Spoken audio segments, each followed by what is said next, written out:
Hello and welcome to Sports Fan Entertainment here for my second 2023 NFL mock draft for the Tennessee Titans. We are going to look at my latest mock draft, all 7-round, all 6 picks for the Tennessee Titans. If you haven't checked my 1.0, go ahead and check that one last week. So this week I intentionally wanted to go down a different road than last week, and then let's see, we are now 2 weeks away from the draft. So I'm going to make another one, let's say next Wednesday or Thursday, and then a final one probably the week of the draft, probably Tuesday or Wednesday. That's the plan.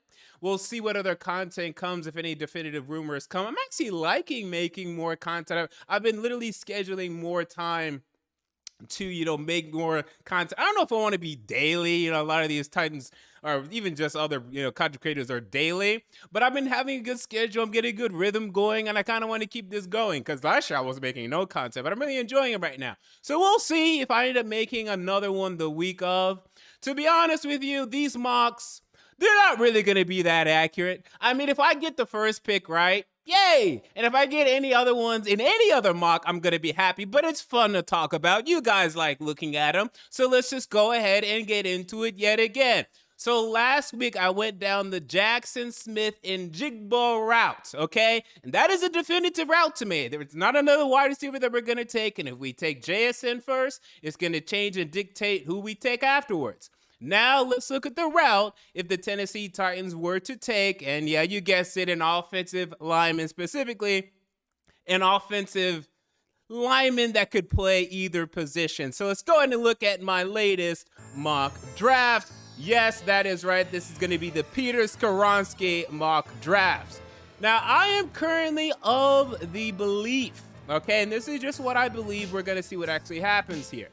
I'm currently of the belief that Paris Johnson Jr. is going number 9 to the Bears. This is what I'm feeling. I've been, looking around the Bears community to see what the feel is over there, reading their insight and reading their insiders and getting more information on that. The more information I get, it really seems like the Bears want another offensive lineman. They want an offensive tackle. Even though their left tackle last year, the Braxton Jones, the rookie that they got in the 5th round, even though he actually played pretty well, they're interested in him potentially moving to right tackle, which opens the potential for them to take Paris Johnson Jr. there. I even saw a mock this week that had Darnell Wright, the offensive tackle from Tennessee, going there. Now, that would be interesting. And I think that also opens up the possibility of wait a minute, is he going to be available for us at 11? I mean, I've assumed that, but is he going to be a potential option? Well, I never even considered that. And Darnell Wright is a guy that played a lot of left tackle and primarily left tackle for Tennessee, but is projecting more of a right tackle.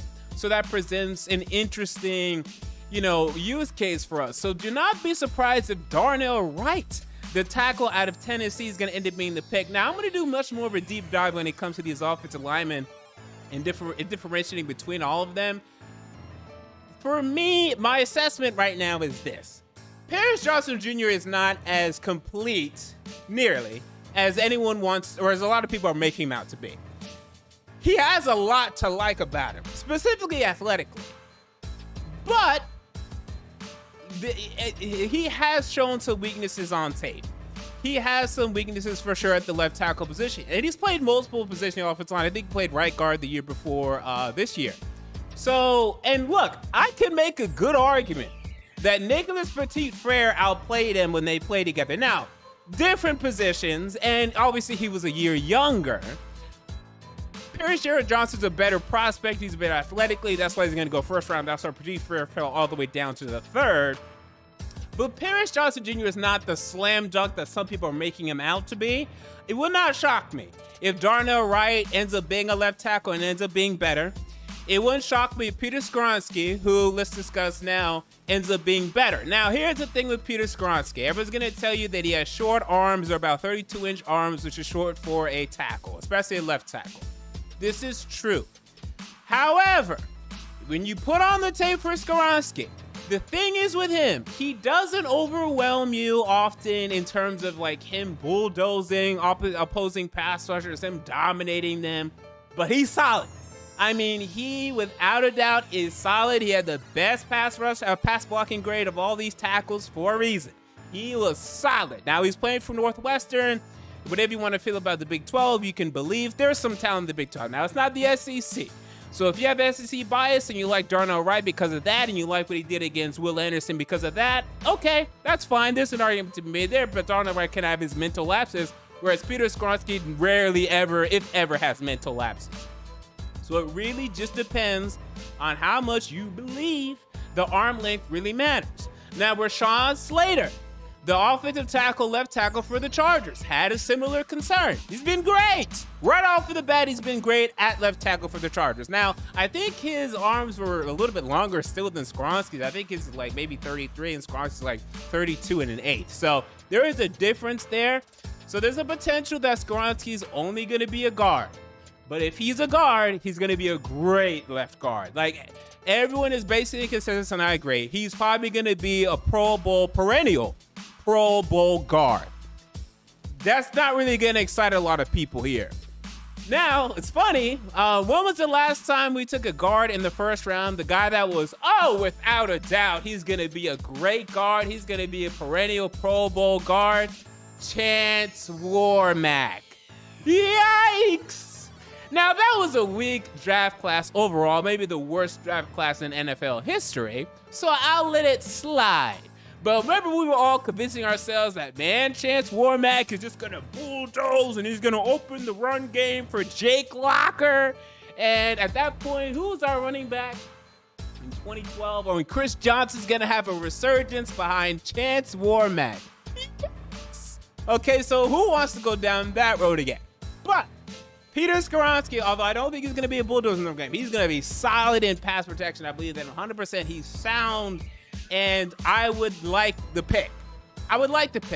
Now, what I believe, and I'm going to keep saying this, I am on the Jackson Smith and Jigba train, and I'm going deeper and deeper into this because I was looking more and more at the wide receivers in the second and third round. And I'm telling you, a lot of the wide receivers that we could potentially take in this draft, they're not going to contribute day one. I'm just going to warn you and tell you that right now. They're not, and I don't even know how much they're going to contribute ever. I'm telling you that right now.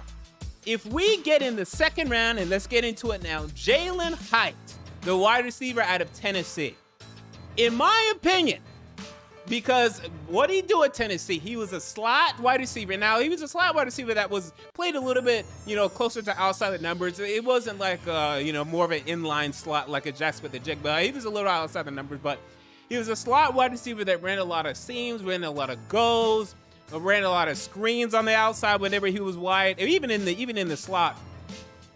And that's about it. Maybe the occasional slant. That's about it. His route tree is very limited. So Jalen Hyatt, while I like his speed, 4.4 speed, 6 feet tall, 170-ish pounds, which isn't great, but wait, is he the one that's 170? Or is that someone else? I can't remember his side. Let me look up his side real quick. I might be confusing with someone else in my mind right now because I was just doing a deep dive on all of these wide receivers this week. 176 pounds, yeah. It's a little light there. He has to develop the route tree. So what I'm telling you, I would like to pick in terms of his potential. Jalen Hyatt, year one, would come in here.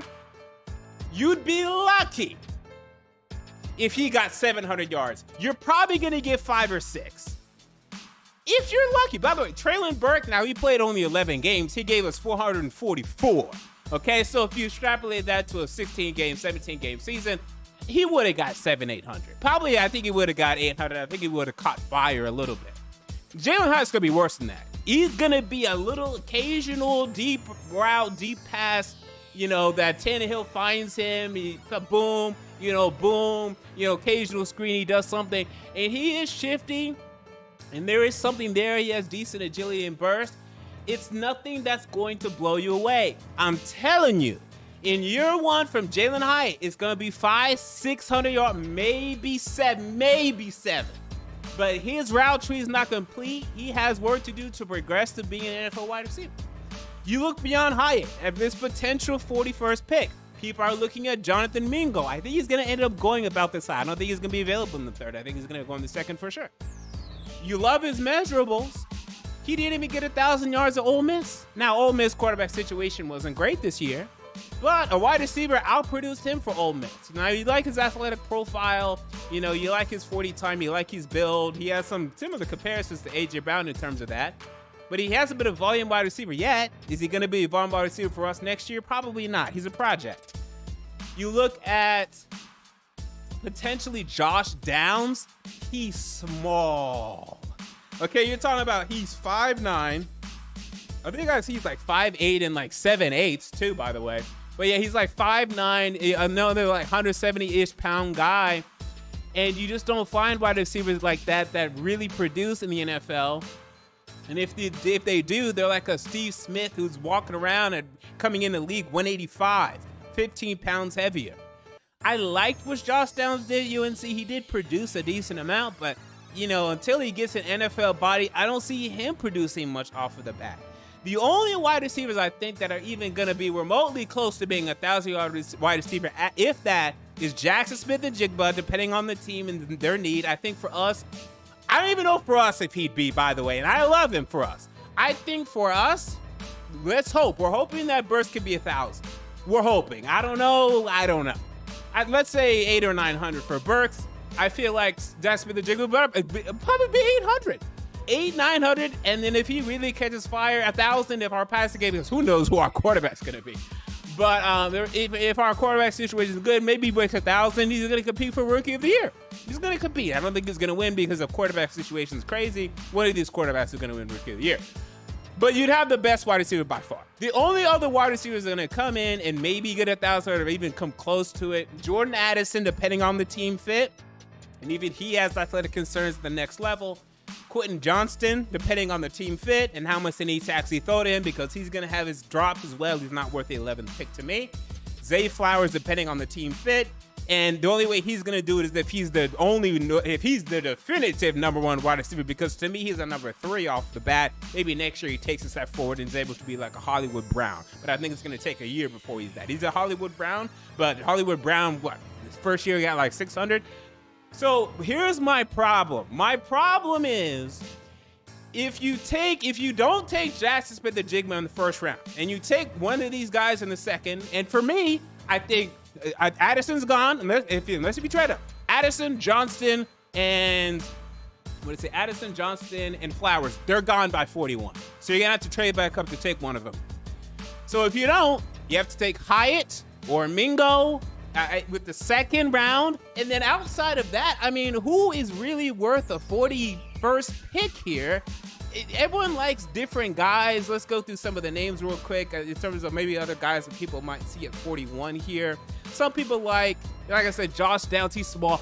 Cedric Tillman would be a reach for me here, but I do like Cedric Tillman. Let's get to him in a moment.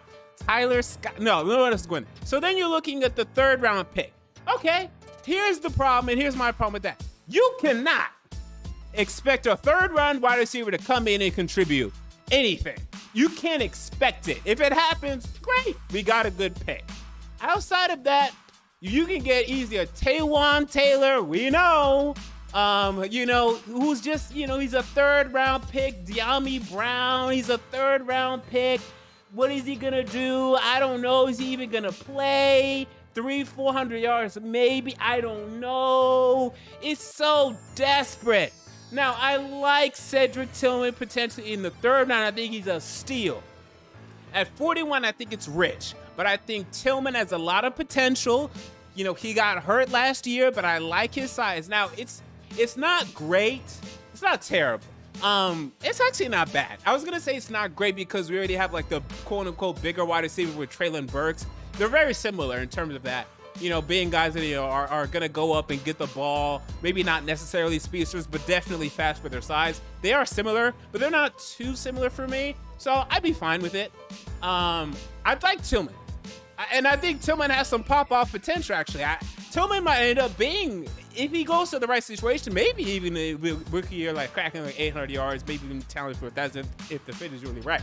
So Cedric Tillman, that's the guy that I'm really liking if we can get him in the third round. Outside of that, if you're talking to me about Tyler Scott, if you're talking to me about Marvin Mims, if you're talking to me about Tank Dell, if you're talking to me about Rashee Rice, if you're talking to me about Michael Wilson, if you're talking to me about A.T. Perry, if you're talking to me about the kid from Princeton, I don't think any of these guys are going to contribute more than 500 yards next year. I don't think any of them. I don't think it's going to depend how much the volume you throw. You can throw to them as much as you want because you're desperate and someone has to get the ball.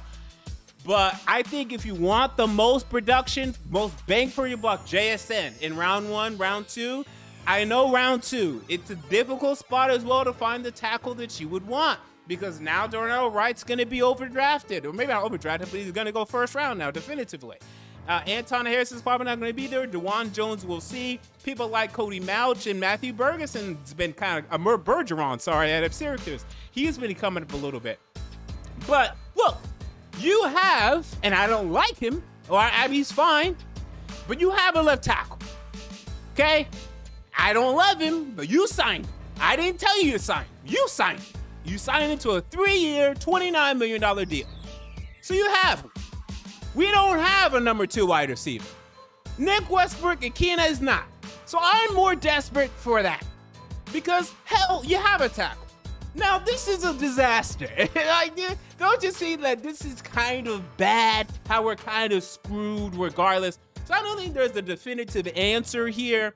But to me, losing out on Jackson Smith-Njigba and having to take one of these second or third round wide receivers is a bigger drop than having to take one of these tackles in the second or third. Because you have a tackle. I don't love him, but you signed him. I didn't tell you to sign him. You signed him. If you wanted someone better, you should have signed someone better, which you could have done, and you still can do. Because Donovan Smith can play left tackle when he's on the street.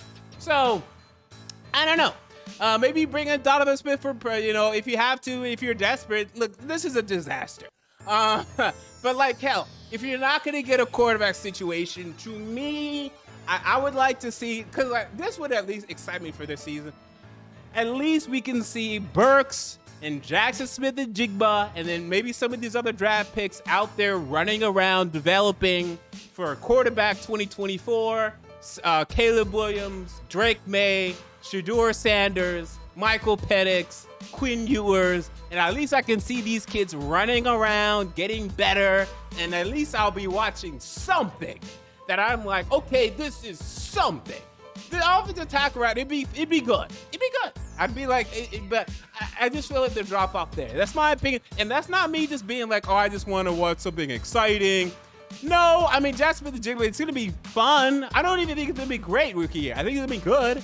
I don't think it's gonna be fireworks or anything. I don't think it's gonna be Justin Jefferson or anything crazy like that. But I just feel like it'd be better. So that's what I believe. But now let's move on to the third round pick. I have Javon Dexter, the defensive lineman out of Florida. Javon Dexter Sr., by the way, out of Florida. And this is someone that they brought in. I believe he was either for a workout or a visit. I think it was for a workout. And maybe both, actually. And this is a guy that I watched a little bit of tape on him, not much. I read much more of like his profiles, etc. I don't love him, but for a third round pick, it's fine. He's much more of like a run blocker at this point, which is fine because he's going to be paired opposite of Jeffrey Simmons. And, I was thinking about this, though, because I was like, wait a minute. We always like to classify Danico Autry as a defensive lineman for us, but he plays outside linebacker more. Like, he plays more snaps at the Leo or the Rio than he does at the end positions. So it actually makes, because if you're going to have Autry playing that role, the hybrid role, and then you have Landry, who's 100% an outside linebacker and edge, and you have Rashad Weaver, who's 100% an outside linebacker and edge, and Arden Key, who's 90 or at least 85%. So we already are 4 deep, and one's a hybrid, 4 deep there. Taking edge later, I think defensive line is actually maybe more of a need than edge for now. Now, if Landry comes in next year and he's falling off, this ACL has killed him, then edge is need number 1 next year. We need to find an edge because Autry's coming up on his last year. But I'm going to assume, pray to God, that he comes back fine, okay? So I actually went defensive line here. Could easily be edge, and I might mock edge in my next mock. But I wanted to do something different. I haven't seen many people doing this, but I think defensive line is more likely than some people are thinking it is. And I just don't see corner. The only way I see corner is if it's best player available. I mean, you're talking again, we still have Fulton, who I know we don't love. He gets injured, and he needs to prove it this year in a contract year. But you're talking about Fulton, McCreary, Molden, Murphy, Bunting, and Farley. And Farley's still on the team. Maybe he probably won't make the team. I don't know. Maybe he'll make the team. But that's 5 corners. I mean, you can get it up. And you know there's going to be some undrafted corner or two that comes in here and is decent. So I don't feel the need to mock corner. It could happen. If we get to 11, and because Peter Skorsky could go number 10, and then maybe we just are high on Jackson Smith and Jigba, so we just decide, okay, we can't take him. So then at 11, we decide, okay, Christian Gonzalez for some reason is still on the board. Okay, take Christian Gonzalez because he's that talented, he's best player available. Outside of scenarios like that, I just think offensive line and wide receiver, they're just 2 important needs. I don't see the first 2 rounds, and then it could happen after that just because we're going to take, players that we need. So outside of that, so we move on to the 5th round now. Running back Evan Hull out of Northwestern. So the second Northwestern kid to come to the Tennessee Titans in this mock draft. And this is an interesting one because Evan Hull is, I think, kind of perfect. And I didn't watch Northwestern much if at all this season. But you look at this kid, great receiving stats, very impressive speed. He looks like a great compliment to Derrick Henry. Now, he does not look like a successor to Derrick Henry. And I don't know how highly they feel about Hassan Haskins, but they never played him. So I'm going to assume they don't care about him. And Dr. Hilliard is still on the street. So we still need a receiving back. And he looks kind of perfect. Now, we haven't met him as far as I know. But this one was perfect for me. If this one happens, look out for this, because this kid looks like a really good receiving back. I think we still need to have a receiving back, especially in this mock, because if we get Hyatt's going to be out there running screens. We need someone else who can catch, some decent pass for Tannehill, because until Kyle Phillips proves anything, I'm not sure Kyle Phillips is going to be consistent at all. I'm not going to predict that absolutely at all until he does anything ever. I'm not predicting anything of Kyle Phillips ever. All right, and then we move on to tight end Will Mallory out of Miami. And this was, another inline blocker. I mean, I don't see a way. Well, there's a way. There's always a way. I anticipate that we'll take a tight end in this draft. I even think it could be as high as the 2nd round. And I would be fine with it. My only reason not to do that, so 2 tight end sets that are strong, it always seems great. And it can be. But there's really only 2 teams that have done it well. Maybe 3. There's the Dallas Goedert-Zach Ertz combo for the Philadelphia Eagles. And it's Aaron Hernandez and Gronk. Outside of that, I rarely think it's that. It depends on your offense. But I rarely think you really need 2 strong pass-catching tight ends. I just feel like it always ends up kind of being a waste. O.J. Howard and Cameron Brate. Now, O.J. Howard did not live up to potential, but ended up being kind of a waste.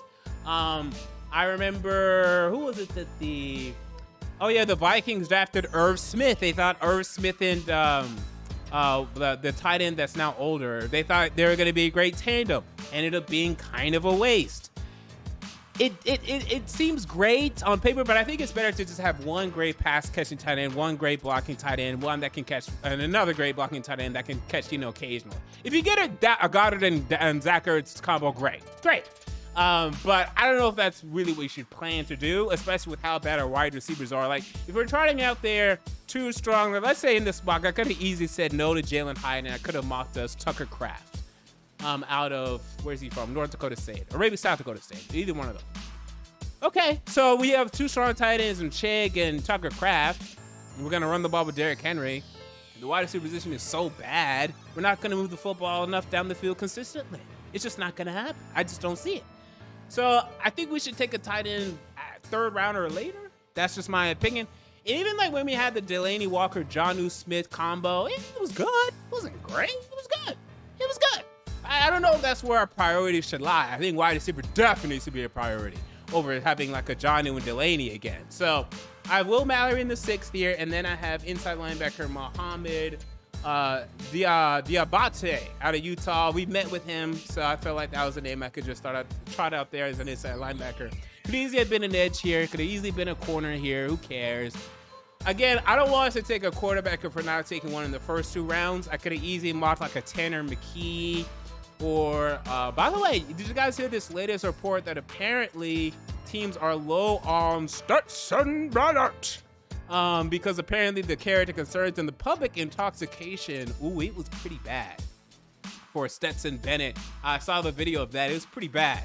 And look, I know he was celebrating the fact, that he's on top of the world, and I don't know, but you can't be walking around knocking on doors in the neighborhood, dude. What are you doing? I like drinking as much as the next guy. What are you doing? So I think you're just better off finding one undrafted. I mean, you want to sign Stetson undrafted, Duggan undrafted. If for some reason Dorian Thompson-Robinson goes undrafted, get someone undrafted. That'd be the move to me. Don't waste a draft pick on a quarterback. I wouldn't do it outside of the top 2 rounds and one of the top 5 quarterbacks. I wouldn't even do it for Tanner McKee or Jaron Hall or whoever else you like, Jake Hayner. No, you're just better off letting Malik Willis get the backup reps and then hopefully he develops. So with that said, that's going to do it for my second 2023 NFL mock draft for the Tennessee Titans. Again, I will be back next week for yet another mock draft. I will have a slightly different route than this, and the Jackson Smith and Jigba might mock a trade just to make things a little bit interesting as well. So make sure you stick around for that. Until next time, this has been MJ of Sports Fan Entertainment. I'm out. See you all later.